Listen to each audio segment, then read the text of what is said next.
a canoe. At the house. I'm like, it's a cliff on both sides. Oh my gosh, this is crazy. We're going into a death trap.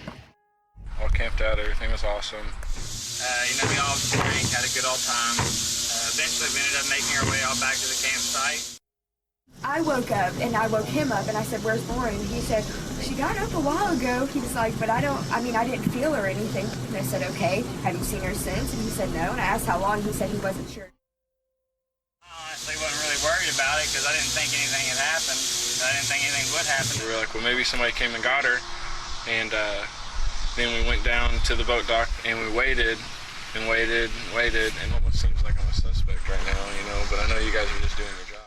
She didn't have her shoes. She didn't have her keys, wallet, phone, and she would not leave without that stuff.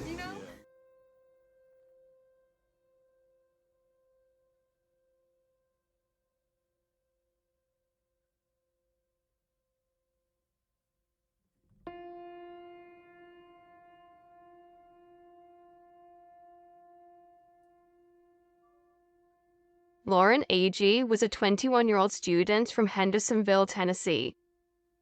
She lived with her mother Sherry, stepfather Michael, and her 3 siblings. She was in her second year studying criminal science at university and had recently started a great relationship. Popular, funny, outgoing, and sporty, Lauren was thriving in all aspects of her life, and she showed a lot of promise for her future. Mid-July 2015, just a few weeks shy of her 22nd birthday, Lauren told her mother Sherry that she had been invited to go to Wakefest on the last weekend of July. Wakefest is a 3-day-long festival based at Center Hill Lake in Nashville, Tennessee. People compete in wakeboarding tournaments and water sports during the day, and party and dance throughout the night. For sporty and sociable Lauren, this was an exciting opportunity, but her mom Sherry wasn't as keen on the idea. Sherry quizzed her daughter on the details, including who she would be going with. Lauren said she was going with her friend, Hannah Palmer. Sherry didn't entirely trust Hannah because of how much she was in and out of Lauren's life and felt very uneasy about the situation. However, on Friday the 24th of July, Lauren and Hannah headed off for the festival. Sherry said as soon as her daughter started walking to the car, she begged her to come back for one last hug. She told Lauren to be careful and to take care. Lauren and Hannah were on social media documenting their road trip while en route to the festival.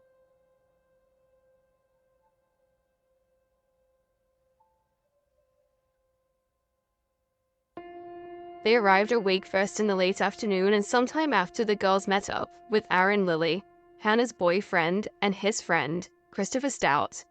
Although the girls both knew Aaron, this was the first time they were meeting Chris. According to witnesses, Chris was attracted to Lauren and appeared glued to her, but she was in a happy relationship and she wasn't interested. They all drank, danced, and partied in the bars into the late evening. Upon the group deciding to head to bed, Lauren received a shock. She was under the impression they would be sleeping in one of the cabins or on one of the houseboats. However, for unknown reasons, the sleeping arrangements were far from that. We were in a canoe. At the house. I'm like, it's a cliff on both sides. Oh my gosh, this is crazy. We're going into a death trap. They were actually camping at the top of a narrow cliff that stuck out over the water. Although it was never set up to be a sleeping location, it was common knowledge amongst everyone that this was somewhere you could go and camp if you chose to. Over the years, festival attendees had tied a rope to the trees that led to the cliff to help people reach the top. A few of the people were camping up there as well, but Lauren's group consisted of Hannah, Aaron, Chris, and another slightly older man, Brixner Gambrel. Lauren had only packed a sleeping bag for the night, and it was evident that this new sleeping plan was not something she had prepared for. The cliff itself had a 90-foot drop down one side and an almost 50-foot drop down the other. The boys built a tent for Hannah and Aaron to sleep in, and a hammock for Chris and Lauren. This bothered Lauren as she had already made it clear that she wasn't interested in Chris. The hammock was suspended between 2 trees over the edge of the cliff, and this was undoubtedly hazardous and dangerous. The next day, Saturday the 25th, the group headed off for some more of the same, watching the water sports, drinking, dancing, and partying. At some point during the day, the group allegedly decided to do some cliff jumping. The cliffs in the area was steep and high, and the water was filled with hidden rocks. It was alleged that when Lauren jumped, she hit the back of her head and was left unconscious for a few seconds. Despite this, Lauren seemingly recovered and appeared back to her normal self later that evening. The group carried on into the night and nothing seemed amiss. As the evening rolled round, another friend of Lauren's named Cassie Franks, who was also at the festival separately, said she bumped into Lauren's group at the bar in the marina. Cassie was also the ex-girlfriend of Aaron Lilly. She, along with many others, said it was very apparent that Aaron's friend, Chris Stout, had taken a liking to Lauren, but the feeling clearly wasn't mutual. She reported that she felt like Lauren was having to put up with Chris, almost acting as Hannah's wingman. Lauren also raised her concerns with Cassie about going back to sleep on the cliff that night. Cassie knew the fear that Lauren was feeling all too well, as she had spent a night up there a few years prior. Lauren was so nervous that she asked Cassie if she could stay with her group instead. Cassie said she had to decline, as they had no more room. At some point during the night, Lauren sent text to one of her friends saying that she wanted to come home and was no longer enjoying herself. She said her friends were being mean to her and she just wanted to leave. Eventually, the group decided to call it a night between 2:30 and 3:30 a.m. The next morning, Hannah, Aaron, and Chris said they all awoke to find Lauren missing. Her belongings were also by the hammock, but Lauren was nowhere to be seen. However, it didn't raise the alarm. They said that they just assumed she had simply headed off down the cliff to start enjoying the day without them, but she'd left her shoes, phone, and purse. So although possible, this theory didn't seem to make much sense. Sherry was now panicking as she hadn't heard from her daughter since the Saturday, and it was now Sunday. She began frantically calling and texting her daughter, but to no avail. Tragically, at 4:30 p.m. that Sunday, a fisherman and his son made a gruesome discovery. Lauren Agee was face down and floating in the water. It was evident that she had been dead for some time. The police arrived on scene and began a recovery process. While this was happening, Aaron Lilly paddled around the corner in a canoe and went straight over to the police. He asked if they'd seen his friend, as she had gone missing. Harry and Deanna Elzer, a couple who were also on the scene, said this encounter played on their minds. There had been no announcement to say that a body had been found in that location, and the timing of Aaron's entry onto the scene seemed odd. One of the officers on scene would later say that he believed Aaron had staged this encounter, and that the group likely already knew where Lauren's body was. Aaron, Chris, and Hannah were all brought back to the mainland and questioned. According to police, Aaron and Chris's demeanors appeared nervous. Aaron was overheard telling the others not to mention anything and to let him do the talking. Neither Aaron, Chris, or Hannah mentioned Briggs and Gambrel in their statements. Although no polygraphs were ever performed, they were all questioned individually, and the stories and accounts that the three had began to change and differ massively. Despite all of Lauren's belongings being there, Aaron Lilly claimed that she had stayed at the bar in the marina and never came back to the cliff with them. This was disputed by Detective Prasiarchuk. He was an off-duty police officer working as security for Wakefest. He remembered seeing all four of them in a canoe, heading for the cliff that night, sometime around 2:30 a.m. Aaron Lilly would later change his story and said that he believed Lauren had headed off to the cliff to meet an old boyfriend. Hannah Palmer told the police that Lauren had left that morning and joined a boat of unknown people. She assumed that she had gone to spend the night with them and would return in the morning. However, during a Skype interview, Hannah would later say that she wondered if Lauren had gone to the toilet during the night and fallen off the side of the cliff. From the time I went to sleep to the time I went awake, there's nothing. It's just a void of what was she doing? What was she thinking? Was she peeing? Was she with somebody else? I don't know. As for Chris, who Hannah and Lauren met that weekend, he was asleep. I didn't know him well, but people ask me, do you think he could have done it? No. I don't think he would have been physically capable without me hearing. Hannah explains why she didn't call Lauren's parents and authorities that morning when Lauren was gone. Everybody's like, don't worry, Lauren's the kind that can make friends with anyone. And, right. Okay, I try to keep calm. I searched as much as I could without having to go to every single boat. I figured she would find us. That Skype interview was interrupted by Aaron phoning Hannah, telling her to stick to the story. In Christopher Stout's written statement, he referred to Lauren as the girl. and said that Lauren had returned to the campsite for only a few minutes before saying she was leaving to meet an ex-boyfriend. He said he had then fallen asleep and didn't feel her get out of the hammock that they were both in. Just one day after the festival had ended, he spoke about how good the weekend had been on Instagram, showing no signs that anything sinister had occurred. In the background of the shot, Hannah and Aaron are also visible. It remains unclear as to whether or not Brooks and Gambrell gave any form of statement. Some of the interviews are recorded and the group could be heard giving various different accounts. All camped out, everything was awesome. We were like, well, maybe somebody came and got her. And then we went down to the boat dock and we waited and waited and waited, and almost seems like I'm a suspect right now, you know, but I know you guys are just doing your job. You think she went back after y'all went to the cliff? I honestly don't know. My honest opinion is she got up to go to the bathroom and slipped. You know, we all drank, had a good old time. Eventually we ended up making our way all back to the campsite. I honestly wasn't really worried about it because I didn't think anything had happened. I didn't think anything would happen. I woke up and I woke him up and I said, where's Lauren? And he said, she got up a while ago. He was like, but I didn't feel her or anything. And I said, okay, have you seen her since? And he said, no. And I asked how long. He said he wasn't sure. You know, she probably went to pee, but she didn't have her shoes. She didn't have her keys, wallet, phone. And she, would not leave without that stuff. An autopsy was carried out and determined that Lauren's cause of death was blunt force trauma and possible drowning. She had a broken nose and fingers, and her body was bruised and battered. It was also determined that she had very little water in her lungs despite being submerged. Her blood alcohol level was twice the legal limit. She also had some distinctive markings and impressions on her body, including a triangle shape on her chest.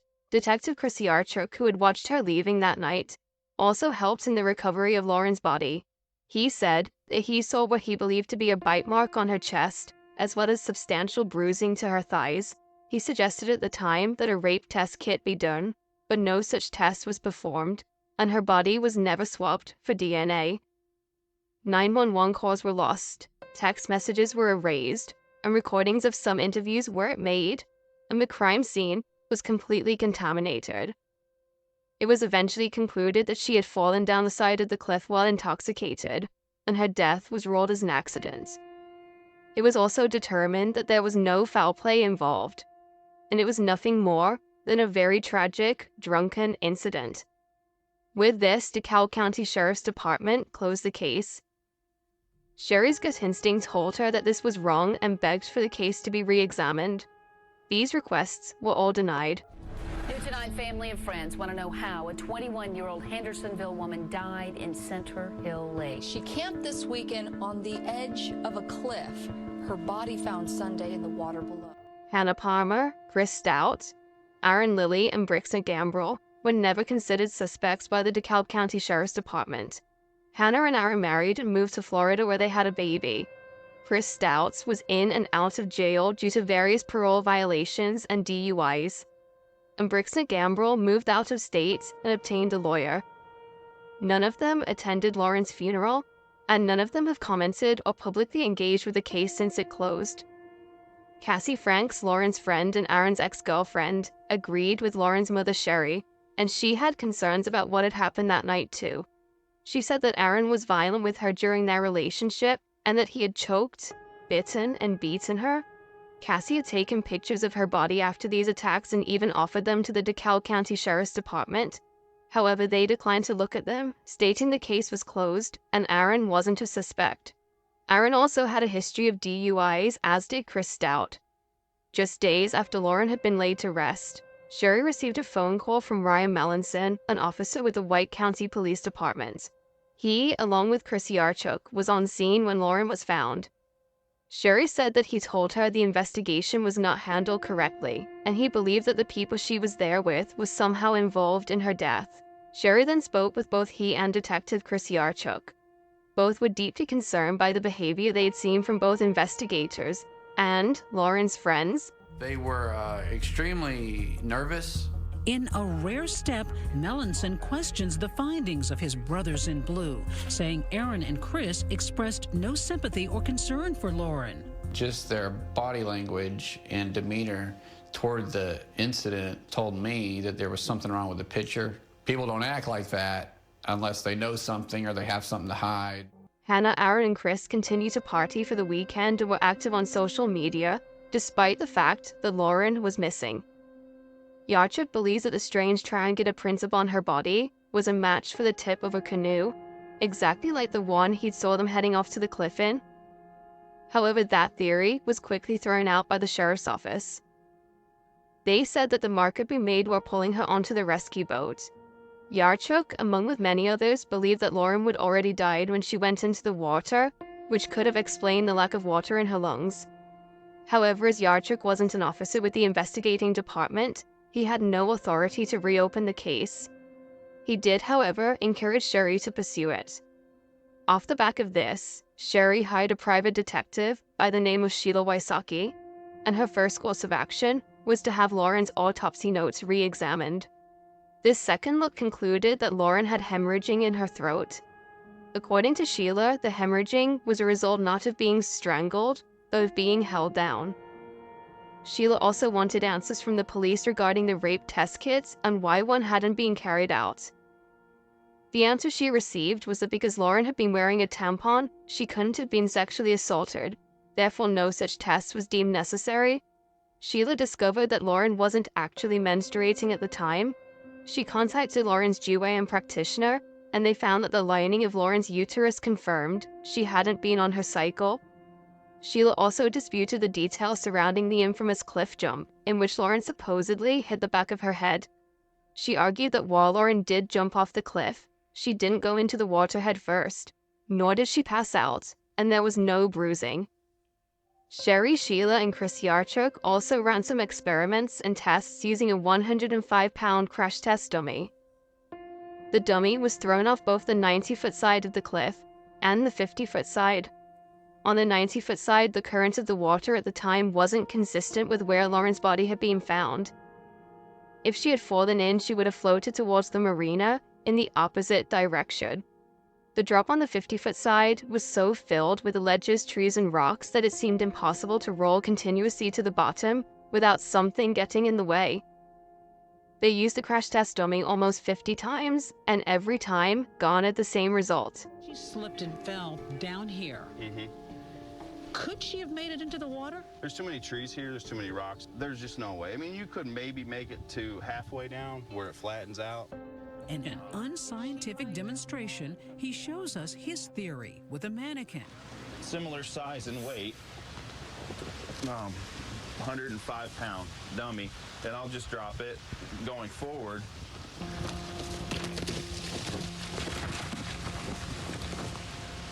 It was caught in the branches, didn't even make it down to the bottom. Correct, it's not even halfway down. A witness named Chris Brown came forward and said that he had seen who he was sure was Aaron Lilly on the night Lauren was last seen alive. He claims that at around midnight, he saw Aaron coming out of the water, spluttering and spitting water out for several minutes. Aaron said that he had almost drowned swimming over to the marina area. This tip was turned over to the DeKalb County Sheriff's Department, and they advised that should they want to pursue this lead, they would be in contact. But that call never came. His statement remains a gray area, however, as the time frame of midnight doesn't match up with the 2:30 a.m. times that the majority of witnesses talked about. During an interview with Crime Watch Daily, the family's private investigator Sheila Wysocki said that she had been following up on some false stories that had been circulating around social media. She said some of the information was coming from an IP address in Florida, matching the same street that Hannah and Aaron's house was on. Sheila and Sherry believed that this was no coincidence. Sheila was convinced that the answers lay with Hannah Palmer, Aaron Lilly, Christopher Stout, and Brix Nagambrel. In December of 2016, Lauren's family filed a $10 million wrongful death lawsuit against the four of them in a bid to force them to talk. Aside from Chris Stout, they all ended up pleading the Fifth Amendment. Because Chris Stout was in jail at the time, pleading the Fifth may have impacted his sentence, so he took part in a deposition. This lawsuit also highlighted a lot of flaws in the handling of the case, and officers were forced to admit that a lot more could and should have been done. In March of 2017, Sherry's wrongful death lawsuit against the group was dismissed. ruling that there was insufficient evidence. Circuit Court Judge Jonathan Young threw the case out, deeming it to be ridiculous and pulled out of thin air. Sherry was told that it may only be possible to proceed if she agreed to a gagging order, preventing her from talking about the case publicly, something she felt would hinder rather than help. Their opinions were not based on any relevant scientific methods, processes, and data, and seemed to be just pulled out of the thin air. Court finds that the plaintiff has not produced any shred of evidence that anyone intentionally harmed Miss Agee. After the lawsuit was thrown out, over 20,000 people signed a petition begging for the case to be reopened. At the start of 2019, the Nashville Court of Appeals overturned the ruling made regarding Hannah Palmer's potential involvement in the case. It was unanimously referred to as a clearly erroneous assessment of the evidence. The court ruled that Sherry absolutely had a clear and legal right to sue for wrongful death. Despite all of this, the case currently sits in limbo, and Lauren's family and Shooter Wysocki continue their fight for answers and justice for Lauren Agee. At this stage, it is unknown whether or not the full story about what happened that night will be brought to light. But Sherry Smith is determined to fight for her daughter for as long as it takes.